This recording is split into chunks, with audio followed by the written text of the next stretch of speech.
દોસ્તો, વિડીયો જોઈને તમારા હોશ ઉડી જશે. મોડી રાત થઈ ગઈ. પછી મારા સસરાએ મારો દરવાજો ખખડાવ્યો અને મને કહ્યું કે વહુ, બાથરૂમમાં પડી જવાથી મને એક કમરમાં દુખાવો થઈ રહ્યો છે. જો તમે મને થોડી મસાજ કરી આપો તો કદાચ મને થોડી રાહત મળી જાય. પછી મેં મારા સસરાને મારા પલંગ પર સુવડાવી દીધા.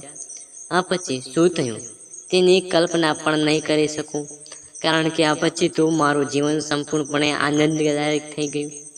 મારા લગ્નના 5 મહિના જ થયા હતા. મારા પતિ અચાનક અકસ્માતમાં અવસાન પામ્યા હતા. મારા પિતાએ ખૂબ જ મુશ્કેલીથી મારા લગ્ન કરાવ્યા હતા, પરંતુ 5 મહિનામાં જ હું મારા માતા પિતાના ઘરના દરવાજે પાછી આવી ગઈ. પછી અચાનક એક દિવસ મારા સસરા મારે ઘરે આવ્યા અને મારા પિતાને કહ્યું કે તેઓ મને ફરીથી તેમના ઘરે લઈ જવા માંગે છે. ત્યારે મારા સસરાએ મને કહ્યું કે ચાલો કપડાં વગેરે ભરી લો. અને મારી સોતેલી માતાના તમામ ત્રાસ સહન કરવા કરતાં મેં મારા સસરા સાથે જવાનું નક્કી કર્યું. ત્યાં પહોંચ્યા પછી મારા રૂમમાં કપડાં બદલી રહી હતી તો અચાનક મારા સસરા મારા રૂમમાં આવી ગયા. દરવાજો ખુલ્લો હતો તો તેને મારા દર્શન તો થઈ ગયા, પણ મેં તરત જ દુપટ્ટો ઓઢી લીધો. તેની નજર પણ ઝૂકી ગઈ હતી. પછી તેના વાત સાંભળવાનું કહ્યું. વહુ, મને 1 કપ ચા બનાવી આપો. પછી મેં તેના માટે ચા બનાવી. પછી ચાની ચૂસકી લેતા તેણે કહ્યું, તમે જાણો છો કે હું આ ઘરમાં સાવ અકેલો છું. મારો પુત્ર મારો એકમાત્ર સંતાન હતો અને તે હવે મારી સાથે નથી. તેથી હું તમને અહીં લાવ્યો છું, જેથી મને લાગ્યું કે હું એકલો નથી. મેં કહ્યું, પપ્પા, જરાય ચિંતા ન કરો, હું હંમેશા તમારી દીકરીની જેમ તમારી સાથે રહીશ. ત્યારે મારા સસરાએ કહ્યું કે હું જાણું છું કે તમે મારી સાથે રહેશો, કારણ કે તમારી સોતેલી માંગ તમને તમારા ઘર ક્યારેય શાંતિથી રહેવા નહીં દે. આમ થોડા દિવસો વીતી ગયા. એક રાત્રે હું મારા રૂમમાં સૂતી હતી તો મોડી રાત્રે મારો દરવાજો ટકોર્યો પડ્યો. હું સમજી ગઈ કે મારા સસરા જ હોવા જોઈએ, કારણ કે ઘરમાં મારા અને તેના સિવાય બીજું કોઈ ન હતું. મેં વિચાર્યું પપ્પાને કંઈક જરૂર હશે, એટલે મેં દરવાજો ખોલ્યો. પણ તરત જ મારા સસરાએ મને પકડીને કહ્યું, વહુ, હું બાથરૂમમાં પડી ગયો હતો, મને પીડા થાય છે. તમે મને થોડી માલિશ કરી આપો તો મને થોડી રાહત મળશે. પછી મેં મારા સસરાને મારા પલંગ પર સુવડાવી, પરંતુ હું તેના રૂમમાંથી તેલ લાવવાનું ભૂલી ગઈ હતી. હવે મને લાગ્યું કે મારા પતિએ મારી સાથે નાની ઉંમરે લગ્ન કરી લીધા અને પછી નાની ઉંમરે આ દુનિયા છોડી દીધી. આ બધું વિચારીને હું મારા સસરાને માલિશ કરતી હતી અને હું જોતી રહી કે તે મને વિચિત્ર રીતે જોઈ રહ્યા છે, જેનાથી હું વધુ ડરી ગઈ હતી. કહ્યું, સસુરજી, શું થયું? તમને વધુ દુઃખ થાય છે? શું ડૉક્ટરને બોલાવું? સસરા બોલ્યા, ના વહુ, તમે જ માલિશ કરો, મને રાહત થાય છે. જેના વિચિત્ર શબ્દો સાંભળીને મને અસ્વસ્થ લાગવા માંડી. પછી મેં તેને કહ્યું, સસુરજી, કમરના દુખાવા સાથે તમે તમારા રૂમનો કેવી રીતે જશો? હું તમારા રૂમમાં રહીશ અને મને અહીં સૂઈ જવા દો. તો તે કહેવા લાગ્યા, તમે મને એકલો છોડીને જશો? રાત્રે બાથરૂમ જવું પડે તો હું એકલો કેવી રીતે જઈશ? સારું છે, અહીં જ રહ્યો. થોડો સમય માટે મારા સસરા મારી પાસે આવ્યા અને કહ્યું, વહુ, મારે તને કંઈક કહેવું છે. જો તમે મારી વાત માનો તો. તે શબ્દો પરથી મારું હૃદય બેચેન થઈ ગયું. મેં ચિંતાતુર બનીને કહ્યું, હા બોલો, શું મામલો છે? મારા સસરા જરા હસ્યા અને બોલ્યા, હું આજની રાત તારી સાથે વિતાવવા માંગુ છું. હવે મને એકલો રહેવું સારું નથી લાગતું. મારા પુત્રના મૃત્યુ પછી મેં ફરીથી લગ્ન કરવાનું વિચાર્યું કે તારા સોતેલામાં ક્યારેય તમે ઘરના શાંતિથી રહેવા નહીં દે. તેથી હું તને આ ઘરમાં લાવ્યો છું. તેમના આવા શબ્દોથી મને ખૂબ જ અસ્વસ્થ અનુભવ્યું, પણ મારામાં તેનો વિરોધ કરવાની હિંમત ન હતી. હું મારા રૂમમાં સોફા પર સૂઈ ગઈ. મને ઊંઘ ન આવી. મને ખૂબ જ ડર લાગતો હતો. સસરાએ કહ્યું, મેં તને કંઈ ખોટું નથી કહ્યું. હું ઈચ્છું છું કે તમે મારી સાથે લગ્ન કરો, જેથી કોઈ કંઈ બોલી ન શકે. આ સાંભળીને હું સ્તબ્ધ થઈ ગઈ. મેં કહ્યું, મને સસરા છો, આ તમે શું કરી રહ્યા છો? મારા સસરા છો અને હું મારા સસરા સાથે કેવી રીતે લગ્ન કરી શકું? મારા સસરાએ કહ્યું, બહુ, જુઓ, હું કબૂલ કરું છું કે ક્યારેય હું તમારો સસરો હતો, પણ તમારા પતિના અવસાન પછી અમારી વચ્ચે આવો કોઈ સંબંધ નથી. હું એકલો છું, તમે પણ એકલા છો. અમે એકબીજાને સહારો આપી શકીએ છીએ. તેમની આ વાત સાંભળીને મારું અસ્વસ્થ થઈ ગયું. હું કશું બોલી શકી નહીં. એક તરફ સોતેલી માનો અત્યાચાર, બીજી તરફ સસરાના વિચિત્ર વર્તન. રાત વીતી ગઈ અને બીજા દિવસે સવારે મેં વિચાર કર્યો. મને આ અશક્ય લાગતું હતું, પરંતુ વાસ્તવિક મને કેટલાય નિર્ણયો લેવા મજબૂર કરી રહી હતી.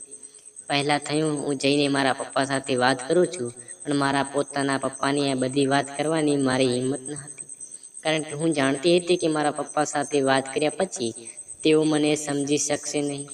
તેથી જ મેં તેમને આ વિશે વાત કરી નહીં. આજે એક સાંજે મારા સસરાએ ફરીથી મારી સાથે વાત કરવાનો મોકો મળ્યો.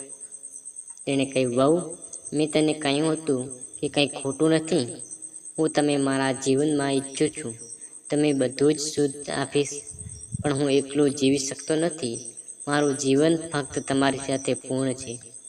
મારા સસરાની આ બધી વાતો સાંભળીને હું અંદરથી ધ્રુજવા લાગી અને એક કવિ કહેવા માંગતી હતી કે થોડી વાર પછી મારા સસરા પોતે બહાર ગયા અને એવી રીતે મારા સાસરિયા ઘરે થોડા મહિના વીતી ગયા. પછી મારા સસરા અને મારી વચ્ચે એક વિચિત્ર સંબંધ બનવા લાગ્યો. મારા પતિના મૃત્યુ પછી મેં વિચાર્યું કે હું હવે આ દુનિયામાં સંપૂર્ણપણે એકલી છું. પણ મારા સસરાએ મારા પ્રત્યે જે લાગણી વ્યક્ત કરી હતી તેના મારા જીવનને એક નવી દિશા આપી. તેના શબ્દોને મને મારા હૃદય સુધી પહોંચાડી નાખી. જ્યારે પણ હું સૂતી, આ જ વાત મને પરેશાન કરતી હતી કે કહેતા હતા કે મારી સાથે રહીને તને એકલતા લાગતી નથી. તને ઈચ્છે છે કે અમે બંને એક નવું જીવન શરૂ કરીએ. પણ મારા મનમાં અનેક સવાલો ઉઠી રહ્યા હતા. શું તે સમાજના નિયમોનો વિરુદ્ધ નથી? ખૂબ જ વિચાર કર્યા પછી મારા સસરા સાથે વાત કરવાનું નક્કી કર્યું. એક રાતે જ્યારે પડોશન બધા સૂતા હતા, ત્યારે મેં મારા સસરાના રૂમમાં દરવાજો ખખડાવ્યો. તેને દરવાજો ખોલ્યો અને મને જોઈને તે થોડા આશ્ચર્ય પામ્યા અને તેણે કહ્યું, વહુ, તમે અંદર આવો. મેં કહ્યું, હું તમારી સાથે કંઈક અગત્યની વાત કરવી છે. મેં થોડી હિંમત ભેગી કરીને તેમને કહ્યું, તમારી મહાનતા વિશે ઘણું વિચાર્યું છે.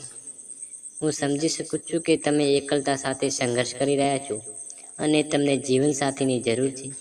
પરંતુ આ સંબંધ માટે એક શરત છે કે હંમેશા અમારી વચ્ચે આદર અને પ્રેમનો સંબંધ રહેશે.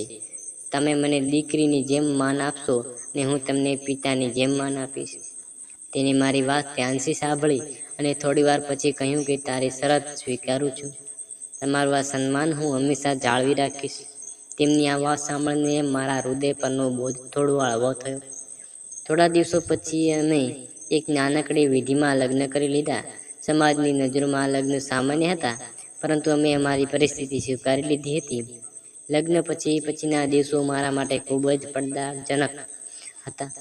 સંબંધીઓ મારાથી અંતર જાળવવા લાગ્યા હતા અને અમે આ બધું ધ્યાન કરીને આગળ વધવાનું નક્કી કર્યું. ધીમે ધીમે અમારા સંબંધોમાં પ્રેમ અને સમજણ વધવા લાગી. જ્યાં પહેલા હું અને મારા સાસરિયાના ઘરમાં અસ્વસ્થતા અનુભવતી હતી, હવે તે જ ઘર મારું પોતાનું જેવું લાગતું હતું. મારા સસરાએ મારા માટે શક્ય બધું કર્યું જેથી હું ખુશ રહી શકું. તેણે મારી દરેક નાની નાની જરૂરિયાતો ધ્યાનમાં રાખ્યો અને હવે દરેક ઈચ્છા પૂરી કરી. તેને મારા માટે દરરોજ કંઈક ખાસ કરવાનો પ્રયત્ન કર્યો. ક્યારેક તો મારા મનપસંદ ખાદ્ય પદાર્થ લાવતા, તો ક્યારેક મારા માટે નવી સાડીઓ ખરીદતા. ધીમે ધીમે મને તે પણ તેમના પ્રત્યે એક અલગ જ પ્રકારનો આદર થવા લાગ્યો અને અમે બંને સાથે મળીને નવું જીવન શરૂ કર્યું.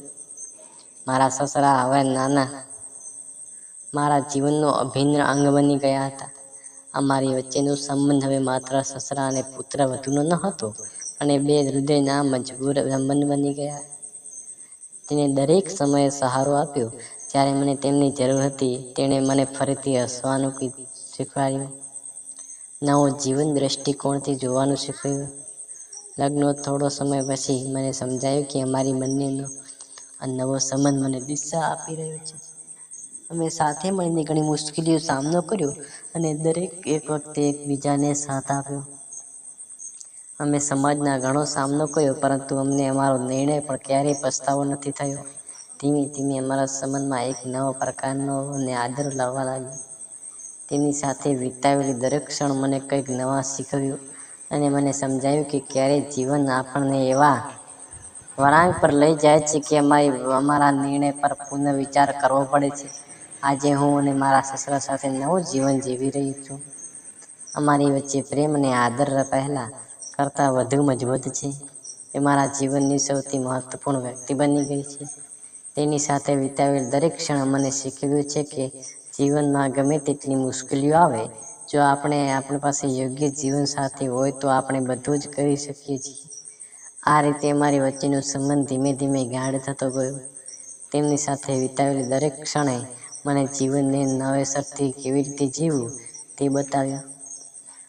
અમે સાથે મળીને અમારા જીવનના દરેક પ્રકારનો સામનો કર્યો અને દરેક વખતે જીત્યા. હવે અમારી વચ્ચે આ નવો સંઘર્ષ સંબંધે મને નવા જીવનનું સપના બતાવવાનું શરૂ કર્યું. તો મિત્રો, આવા નવા રોમાન્ટિક વિડીયો માટે અમારી ચેનલને સબસ્ક્રાઈબ કરો અને બેલ આઇકોન દબાવવાનું ભૂલશો નહીં, જેથી કરીને તમે અમારી ચેનલના કોઈ પણ વિડીયો ચૂકી ન જાઓ. ધન્યવાદ.